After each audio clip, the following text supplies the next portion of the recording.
मानवाच्या मुक्ततेची मुक्त करू कल्पना असे म्हणता क्षणी मनात प्रश्नचिन्ह उभे राहते आणि डोक्यात समाज, मग आयोजकांना विषय सुचतो तो जागतिक महासत्तेचा.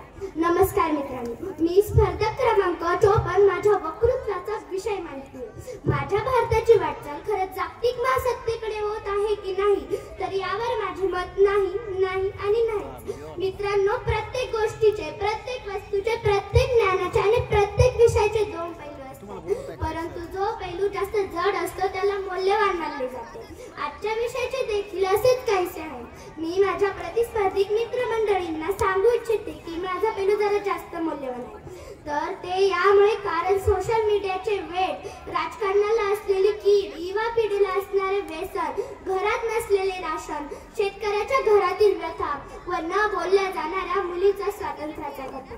मित्रांनो, जिजाऊंनी घडवलेल्या शिवरायाच्या स्वराज्यातील मावळा आज खरंच कुठे व काय करतोय, तर एखाद्या कॉलेजला ऍडमिशन घेऊन डिग्रीपेक्षा मुली जास्त बघतोय. भवितव्याचा विचार करण्याच्या वयात वेगवेगळ्या नशांच्या आहारी जातोय. आपली संस्कृती व परंपराचा मान ठेवण्याच्या ठिकाणी गडागडावर आपली नावे कोरतोय. तंत्रज्ञानाच्या मदतीने शेती करण्याऐवजी एकमेकांचे बंधारे कोरतोय. खरंच हीच का महासत्ता? राजकारणात खोके देऊन ओके होणाऱ्या या आमच्या भारताला खरंच जागतिक महासत्ता म्हणता येईल का? हा प्रश्न आहे विरोधी मंडळींसाठी. आज आमच्या समाजाला लागलेली प्रमुख कीड म्हणजे राजकारण. आज आमच्या समाजात राजकारण्यांना, धर्मपंडितांना लागलेला सर्वात मोठा शोध म्हणजे धर्मंगतीचा शोध आहे, जातीयतेचा शोध आहे. धर्माला धर्म घासला, जातीला जात घासली, ठिणग्या पेटतात, आग लागते, वनवा पेटतो, मानवता जळून खाक होते व मेन मानवतेच्या पेटलेल्या आगेवर पाहिजे तशी त्याची पोळी भाजून घेण्यास तो राजकारणी मोकळा असतो. मग अलीकडे टोपी पलीकडे टिळा, अलीकडे भगवा पलीकडे निळा, याच्या मध्ये दाबला जातो माणुसकीचा गळा.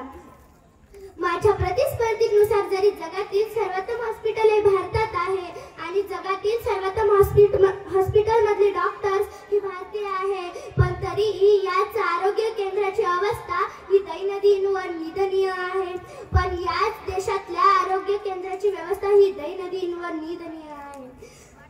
मग या सर्वोत्तम गोष्टीचा आपल्या भारताला, आपल्या महासत्तेला हातभार लागतोय का? हा महत्वाचा प्रश्न.